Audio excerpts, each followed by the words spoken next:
continuamos, vamos a mostrar en este video dos teoremitas más. Y hasta aquí le vamos a dejar. Fíjense que aquí están los teoremas que ya hemos demostrado de S4, 18, 19, 20, 21 y 22. El teorema 23 es muy parecido al teorema 22, pero crucialmente tiene un bicondicional. Recuerden que el bicondicional es esencial si lo que nosotros queremos es tener leyes de reducción. Yo quiero decir, esto es lo mismo que esto. Esto es lo mismo que esto. No es que uno implique al otro, pero son lo mismo. Entonces, fíjense que el 19 y el 20 me permiten pasar de 1 a 2 cuadros, o de 2 cuadros a 1, o de un rombo a 2, o de 2 a 1. Aquí yo tengo que cuadro rombo me lleva a cuadro rombo, pero yo quiero que sea lo mismo. Y fíjense lo que estoy diciendo cuando yo... Después vamos a ver qué importantes son estos teoremas, porque lo que estoy diciendo es, si tienes una sucesión de cuadro con rombo alternaditos, pues da lo mismo si es una o si son dos. Entonces, esto me va a permitir reducir, pero yo necesito tener el bicondicional. Entonces, recuerden lo que siempre hacemos para demostrar un bicondicional.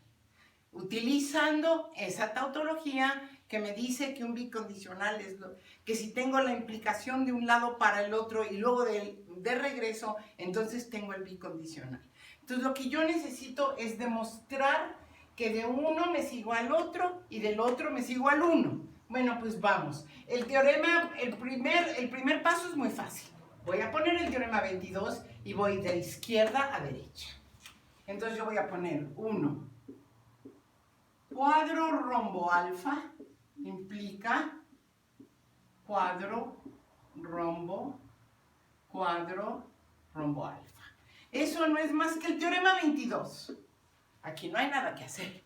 Ya fui de derecha a izquierda, de izquierda a derecha.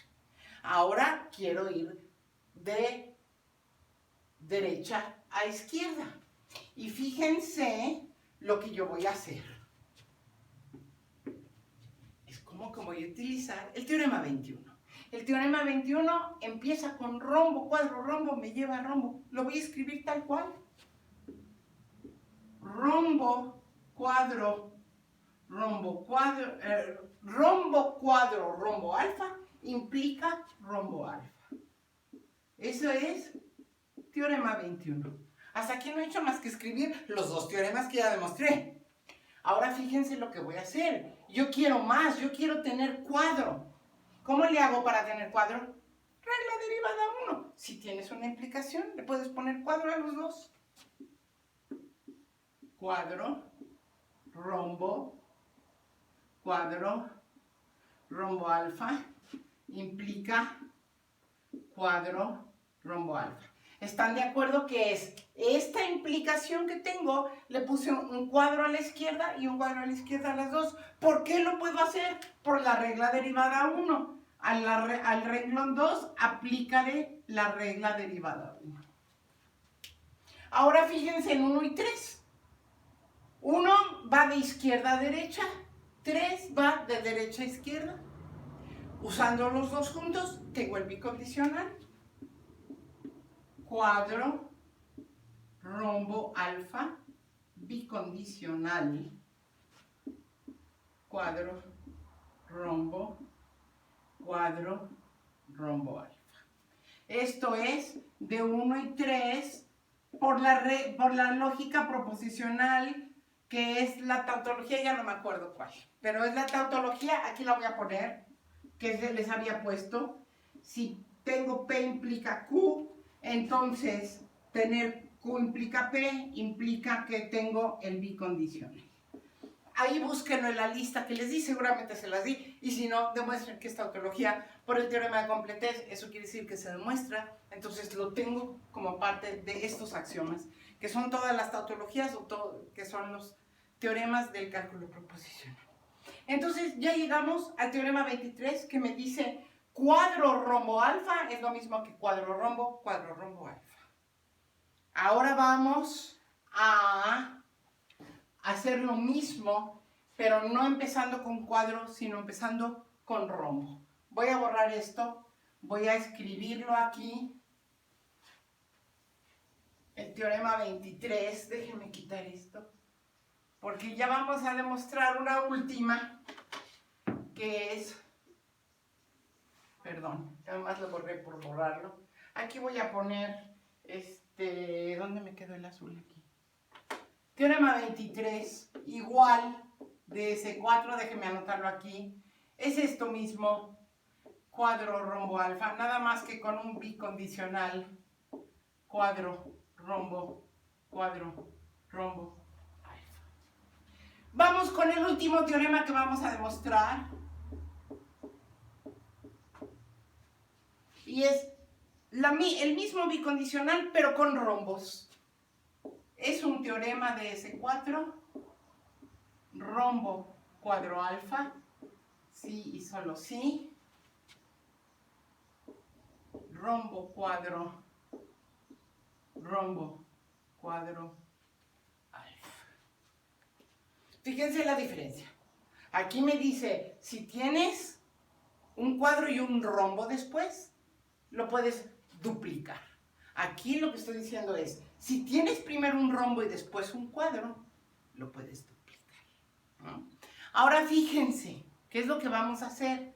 Esto siempre va a ser, ya se los podría yo dejar de tarea, porque esto es una consecuencia de esto, por la regla de intercambio rombo y cuadro usando negaciones. Siempre es así. Yo ya, ahorita lo voy a hacer. Y recuerden, ¿cuál es la tautología que vamos a utilizar? Porque es importante que ustedes sepan cómo funciona la negación, que son las leyes de la contrapuesta. Si yo tengo que no P es equivalente a no Q, entonces P es equivalente a Q. De hecho, tengo un sí, solo sí. Aquí son las leyes de transposición. Cuando tengo nada más la implicación, pues los volteo de lado, pero cuando tengo el sí solo sí, tengo las dos implicaciones. Entonces da lo mismo tener que dos cosas son equivalentes a que sus negaciones son equivalentes. Pues claro, si dos cosas dicen lo mismo, al negarlas siguen diciendo lo mismo. Bueno, entonces esto es lo que vamos a usar. Aquí lo voy a borrar. Eso nada más ya lo deben de tener más o menos en la cabeza. Fíjense lo que vamos a hacer. Vamos a usar el teorema 23, pero con negación. Voy a poner el teorema 23 para no alfa. Cuadro, rombo, no alfa. Sí, solo sí. Cuadro, rombo, no alfa. ¿Por qué puedo poner esto? Por el teorema 23, en donde a la alfa la cambié por no alfa. ¿Y ahora qué voy a hacer? La regla de intercambio rombo-cuadro, que me dice, quita las negaciones, ponlas al principio y sustituye cuadro por rombo y rombo por cuadro. Voy a tener no rombo cuadro alfa, sí, solo sí, no rombo cuadro alfa. Esto es por 1 y la ley de intercambio rombo-cuadro. ¿Les queda claro que aplicamos la ley?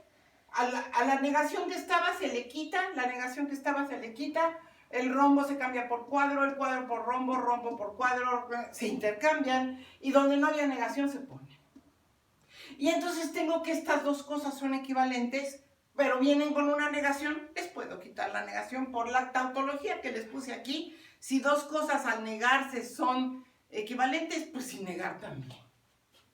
Y entonces tengo rombo cuadro alfa, sí, solo sí, rombo cuadro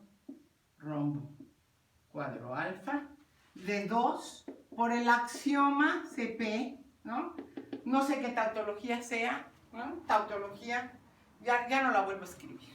Entonces, fíjense, ya tenemos estos, ¿cuántos teoremas fueron? Unos 6 teoremas o 7 teoremas que demostramos, y 7 teoremas del 17 al 24, y qué rápido fue, pero fíjense los teoremas que a mí me importan, porque son los que vamos a utilizar en la siguiente clase, para hablar de las leyes de reducción de operadores modales en el sistema S4. Me interesan los teoremas 19 y 20, que me dice que tener un cuadro y tener dos cuadros es lo mismo, que tener un rombo y tener dos rombos es lo mismo. Eso es cuando los operadores modales son iguales. Cuando los operadores modales se intercambian, lo que me está diciendo es, tener una sucesión cuadro-rombo es lo mismo que tener dos. Y el teorema 24 me dice, tener una sucesión rombo-cuadro es lo mismo que tener dos. Entonces se dan cuenta que vamos a poder nosotros reducir, cuando a mí me den un montón de operadores modales, ¿cómo vamos en tiempo, Phil? 10 minutes. Bueno, entonces déjenme de una vez adelantarles. Vamos a quitar esto, la demostración, y piensen en estos, piensen en 19, 20, 23 y 24. Y ustedes imagínense que tienen en una fórmula una sucesión cualquiera de conectivos modales. Cuadro, cuadro, rombo, rombo, cuadro, rombo, cuadro, rombo, por ejemplo. Aplicando el teorema 19 y digo, mira, estos dos rombos da lo mismo, estos dos cuadros están juntos, da lo mismo, quito uno. Estos dos rombos da lo mismo. Tener dos rombos o tener un rombo. Entonces me quedo con cuadro, rombo, cuadro, rombo, cuadro, rombo. Pero aquí me dice que tener dos es lo mismo que tener una, entonces estos los dejo. Y tener dos es lo mismo que tener una, estos los dejo. Entonces toda esta hilera es lo mismo a cuadro.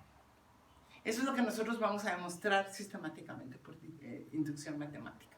Entonces fíjense lo que me está diciendo, que no voy a necesitar sucesiones infinitas de cuadros y rombos para decir cosas distintas. Es una cosa que tiene sentido, ¿no? Porque imagínense en el sistema T, cuando yo diga, no es lo mismo decir que alfa es necesario, a decir que es necesario que sea necesario, a decir que es necesario que sea necesario que sea necesario. En ese 4 decimos, ¿sabes qué? Nada de eso es distinto, es lo mismo, todo es lo mismo que decir que alfa es necesario. Y lo mismo si tienes cuadro rombo. No necesitas poner cuadro rombo, cuadro rombo, cuadro rombo, cuadro rombo. Lo único que necesitas es poner cuadro rombo y hasta ahí llegaste. Entonces, son teoremas que me van a mí a decir que aceptar este axioma S4 se me simplifican mucho las sucesiones modales, que es lo que nosotros llamamos modalidad. En la próxima clase, quizá mañana, les voy a hablar de modalidades en S4 y vamos a demostrar todas las equivalencias y vamos a ver cuántas modalidades distintas hay. Y esa va a ser la primera diferencia entre S4 y T. Agregar un axioma no nada más es agregar un axioma y tener un montón de teoremas más.